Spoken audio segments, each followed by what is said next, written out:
It is my belief that your intuition is a supreme operating system within you, and that intuition is guiding you all the time. That intuition sort of gives you insight on a room that you just walked into. It tells you whether or not a decision that you just made is in your best interest or not. It sort of gives you the behind the scenes cliff notes on someone when you feel like something is off. So immediately, if you have not become one with your intuition, please do so. And that's the reason why gut health is so important, because your gut is, in my opinion, your second brain. And so that intuition that's constantly guiding you and giving you insight and telling you, yes, I'm at rest and I'm at peace and I feel safe, or hey, we need to respond to something and we need to respond quickly, or we need to be in a fight or flight sort of position. It's just a powerful communication that happens within our body. And if we ground ourselves often and we pay attention to how powerful our bodies are, we would begin to take cues from our body on a regular basis without questioning it. Like, is it me, or am I hearing this? But you would know, okay, this is what I'm getting. I'm going to follow suit. And that would be the be all end all. But I'm mentioning the intuition being your most powerful operating system because it is controlling whether or not you're making decisions out of fear or if you're making them out of faith. And I would encourage you to move from a space of faith and certainty rather than fear.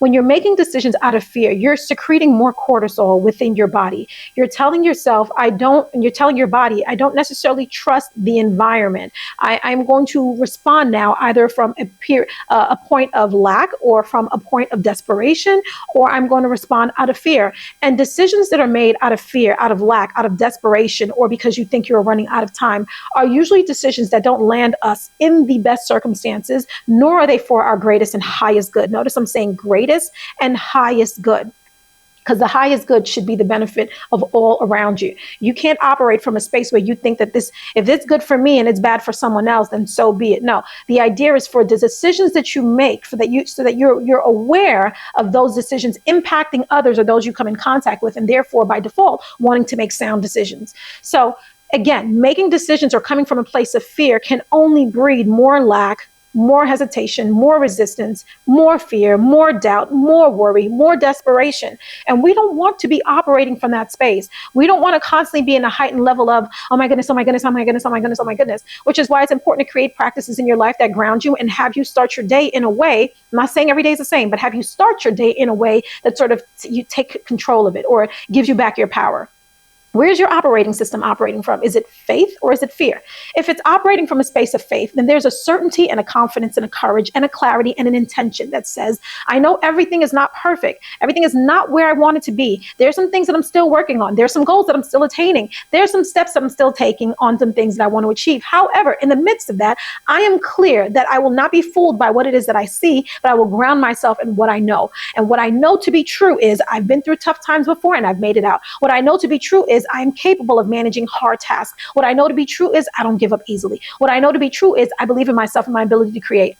What I know to be true is I walk with the Most High God. So therefore, I'm aligned. We're in sync. It's going to work out in my greatest and highest good regardless. And so then you sort of respect that and you fall back to a sacred surrender where you're just like, I can't fully control this. And I don't know where this ship is being sailed to. But what I do know is what I feel. What I do know is what I trust to be true. What I do know is what I believe to be true. And then you stay grounded and rooted in that. And so my call to you is that you check your operating system. Are you operating from a space of fear or from faith? And I noticed that even in sacred texts, there's always a call like, do you believe? Do you believe? If you believe, then it is so. If you believe, then it is so, which tells me that believing always comes before seeing, right? Seeing. Gone are the days where you say, well, I'll believe it when I see it. No, you believe it and then you will see it. And that's it. That is the natural, universal law balance. Once you believe it, you will see it. You have no choice but to see it, right? That impression shows you the evidence of that, the physical evidence of that. So again, I just want to encourage you to lead your operating system, your intuition, from a space of faith and belief versus fear.